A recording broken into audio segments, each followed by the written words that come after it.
Oh, I made my way to my favorite example. You don't have to raise your hand, but if you can, if you raise it, I'll feel good about myself. How many people know Ayatul Kursi? Ayatul Kursi. The last example of the evening I want to share with you is Ayatul Kursi. Okay, we're going to recite it together. أعوذ بالله من الشيطان الرجيم. الله لا إله إلا هو الحي القيوم لا تأخذه سنة ولا نوم له ما في السماوات وما في الأرض من ذا الذي يشفع عنده إلا بإذنه يعلم ما بين أيديهم وما خلفهم ولا يحيطون بشيء من علمه إلا بما شاء وسع كرسيه السماوات والأرض وهو العلي العظيم. Ayatul Kursi is made up of 9 sentences. Ayatul Kursi has 9 sentences. I'll walk you through them. Allahu la ilaha illa huwa al-hayyul qayyum, number 1. La ta'khudhuhu sinatun wa la nawm, number 2. Lahu ma fis samawati wa ma fil ard, number 3. What's number 4? Man dha alladhi yashfa'u 'indahu illa bi idhnihi, that's number 4. يَعْلَمُ مَا بَيْنَ أَيْدِيهِمْ وَمَا خَلْفَهُم, number 5. Then وَلَا يُحِيطُونَ بِشَيْءٍ مِّنْ عِلْمِهِ إِلَّا بِمَا شَاءَ, number 6. Then وَسِعَ كُرْسِيُّهُ السَّمَاوَاتِ وَالْأَرْضِ, number 7. وَلَا يَؤُودُهُ حِفْظُهُمَا, number 8. وَهُوَ الْعَلِيُّ الْعَظِيمُ, number 9. 9 sentences. The first sentence is Allahu la ilaha illa huwa al-hayyul qayyum. It's a beautiful sentence which ends with 2 of Allah's names. What are those 2 names? Al-Hayy, Al-Qayyum, the living and the source of all establishment. Everything stands and exists and is maintained because of Allah. What's incredible is that the last sentence, sentence number 1, has something in common with sentence number 9, which is وَهُوَ الْعَلِيُّ الْعَظِيمُ. How many names of Allah in the last sentence? 2 names of Allah in the first sentence, 2 names of Allah in the last sentence. Okay. What's the second sentence? Before I go to the second sentence, let me tell you something about security. Security guards have a very hard job. You see those British guys that wear the funny hats at the towers?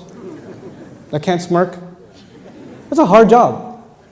And one of the best jobs for college students. But if you get a if you're in security, you have to sit in your booth. You have to stare at the CCTV for hours and hours. And does it move? It's the same picture. And you have to look at it for 12 hours, 8 hours. It's the most exciting thing you've ever done in your life. What tends to happen when you're guarding something? You tend to get sleepy. You tend to get tired. When you're guarding something, you tend to, you'll see, of course you don't watch movies because you're very religious, but but in movies, they have these things called movies, and then sometimes they have an action movie, and the guy is trying to get inside a place, but it has a security guard, but the security guard is, so he grabs him, and he gets inside, because the security guard is getting sleepy. You understand? Okay. Allah Azza wa Jal says about Himself, لا تأخذه سنة ولا نوم. Drowsiness. Drowsiness happens when you're tired. Your eyes start kind of closing a little bit. You're not sleeping, but you're kind of half sleeping like that guy over there. I'm kidding. But you're half sleeping. That's sina. And of course, what happens after that? What's the next step? No. First comes sina. Sina is like, when you go to Jumu'ah and the khatib says, Inna alhamdulillah, alladhi nahmaduhu, nasta'in. Like that's sina. Okay? By the time he gets to Ayyuhal ikhwatul kiram, that's naum. Okay? That's naum. Okay, so you know the difference between sina and naum. Drowsiness and then sleep. Okay. This is the second sentence. The second sentence is, these are things that creation has. Creation gets tired and it starts getting drowsy and eventually it falls to sleep. Or sometimes you tell yourself, no, I'm just closing my eyes but I'm not sleeping. Okay, let me just close my eyes for a second. You're gone. You're finished. Okay? Now here's the thing. I know something about Sina and Nom because I'm a teacher by profession. Right? So being a teacher is you might as well do a PhD in sleep sciences or sleep studies, because you see students like, you know how people check out of a hotel? You can see their brains checking out, like in the middle of a lecture, like.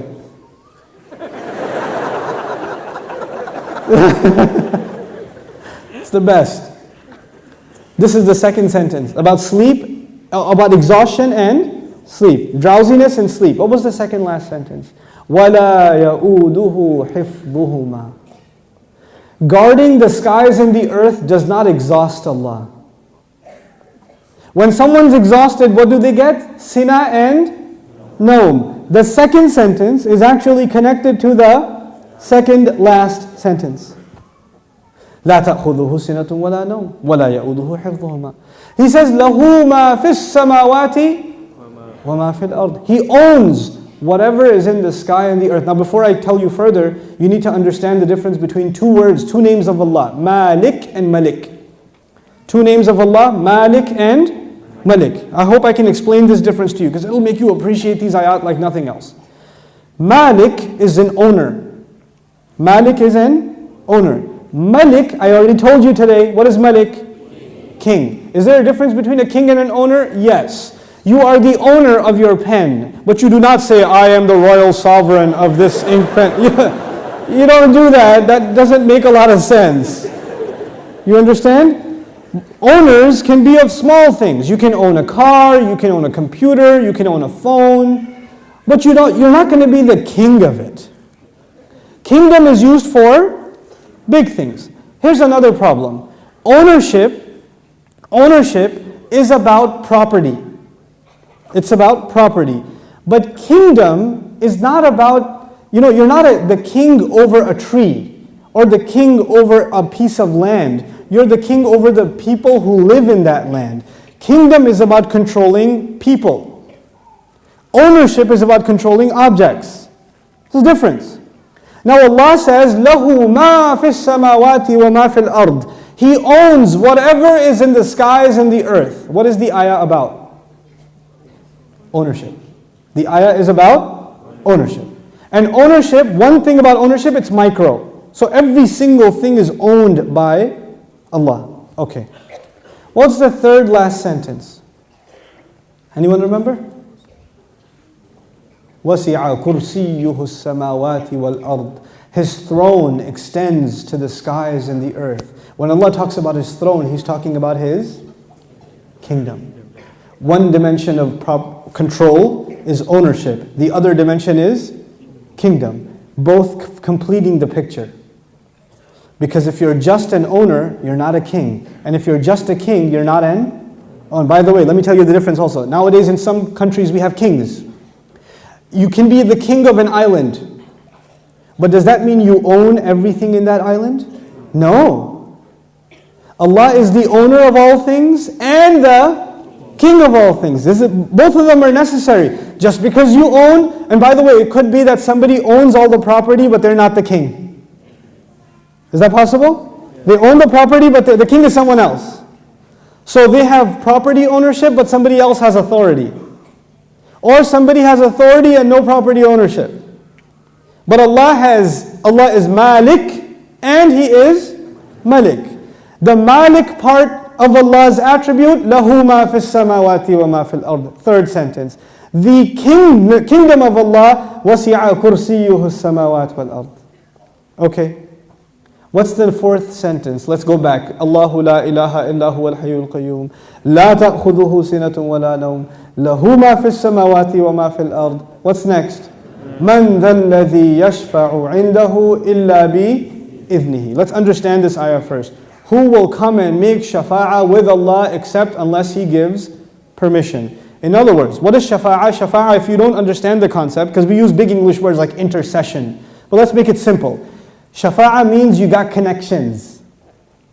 Shafa'ah means that you were about to lose your job, but your uncle is the manager and he came and said, no, he's with me. Okay, Balo. He's good. That's shafa'ah.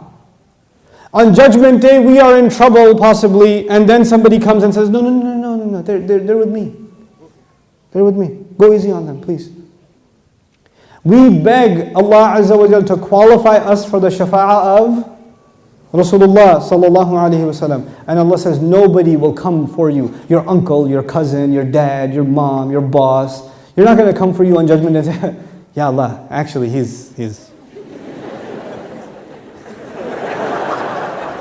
not going to happen on that day. We're good. You know, nowadays you can do that. They're with me, VIP pass, so you can go inside. No, not over there. There's no VIP ticket. Except, the only exception is if Allah gives permission. So this ayah is about nobody having any authority unless Allah gives it to them. Nobody will have any authority, and the only exception, and the word exception is important, the exception is if Allah gives it to them. You clear about that? Yes. Okay. وَلَا يُحِيطُونَ بِشَيْءٍ مِّنْ عِلْمِهِ. They know nothing, they can control, they encircle nothing of His knowledge. إِلَّا, except بِمَا شَاءَ. The fourth sentence and the sixth sentence are both about a statement about Allah and the only exception. The statement was, nobody has authority to make a case except whoever Allah gives permission. They have no knowledge except whoever He wants to give knowledge to. Otherwise they know nothing. وَلَا يُحِيطُونَ بِشَيْءٍ مِّنْ عِلْمِهِ إِلَّا بِمَا شَاءَ. The fourth and the sixth sentence are correlated. The first and the ninth, the second and the eighth, the third and the seventh, the fourth and the sixth. What's left? Middle sentence? Yes. He says, يَعْلَمُ مَا بَيْنَ أَيْدِيهِمْ وَمَا خَلْفَهُمْ. Oh my God, He says He knows what is ahead of them and what is behind them. As though, and He knew what is coming ahead in the ayah and what was behind in the ayah. He put in the middle of it is, I know what's ahead and I know what's behind. Who speaks like that? Who speaks like that? SubhanAllah. The way in which Allah talks, the way in which Allah delivered this speech. And I want you to be cognizant of a fact. The fact is, we now read the Quran as a book. We read it as a text. We say sentence number 1, 2, 3, 4, 5, 6, 7, 8, 9.